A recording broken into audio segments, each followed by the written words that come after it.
Okay, let me start by asking you this. When you think of cricket, do you picture slow, methodical innings or explosive, game-changing knocks? Because if you watched Phoebe Litchfield's performance for Sunrisers Leeds against Welsh Fire, you're probably seeing the sport in a whole new light. This wasn't just a match, it was a masterclass in how aggression and adaptability can rewrite a team's fate in a tournament. And honestly, it makes you wonder if the women's game is entering a new era of fearless batting. Let me break it down. First off, the stakes here were massive. Sunrisers Leeds needed a win to keep their knockout hopes alive. And Welsh Fire? They were playing for pride after their own chances had dimmed. But here's the thing, when Litchfield walked out to bat, all that pressure just evaporated. Her 55 off 25 balls wasn't just fast, it was surgical. 6 fours, 3 sixes, and shots all around the wicket. But what stood out to me wasn't just the power. It was her control. She wasn't swinging wildly, she was dissecting the field. The way she used cuts, pulls, drives, it's like she'd studied the opposition's weaknesses and weaponized them. And let's be real, that kind of adaptability under pressure? That's what legends are made of. Now, let's zoom out. The scorecard says Welsh Fire scored 121-8, thanks to Freya Kemp's 72. But here's the twist, Kemp's innings was a mix of brilliance and luck. She was dropped 3 times. 3 times. And that's where my mind goes to the bigger debate. How much do fielding errors shape these high-stakes matches? Because if Sunrisers bowlers had been supported by a sharper fielding unit, would Kemp's 72 even matter? Or would she have been dismissed for half that?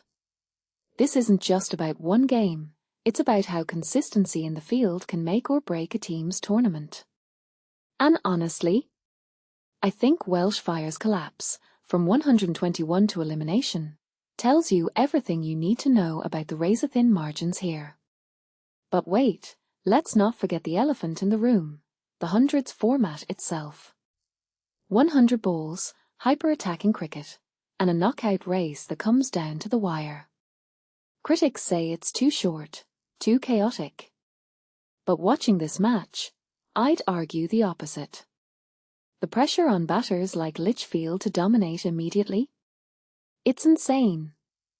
There's no time to settle in. You have to be ruthless from ball 1. And that's what makes her innings so special. She didn't just adapt, she thrived in that chaos. In my opinion, this format isn't just a gimmick.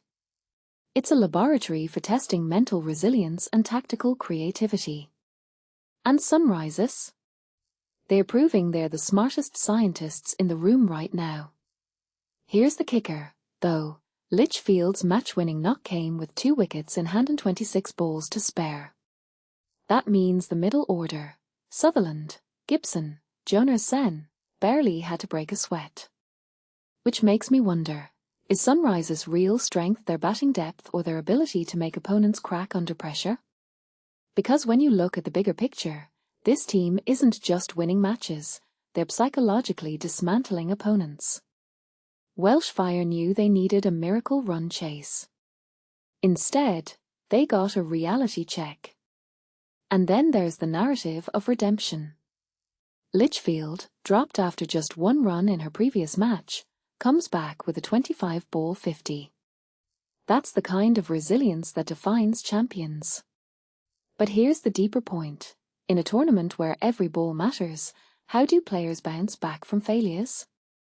Because if Sunrisers are any indication, the answer is by swinging harder. Not metaphorically, literally. This isn't cricket as we knew it. This is a high-octane, high-stakes arena where hesitation equals elimination. So, what's next? Sunrisers face Manchester supergiants in a winner-takes-all clash. And here's my prediction. Whoever wins that match won't just be riding momentum, they'll be riding the confidence of knowing they can dominate under pressure. But here's the question I can't shake. Can any team actually stop Phoebe Litchfield right now? Because if this innings was her statement, the rest of the tournament better get ready for a hurricane.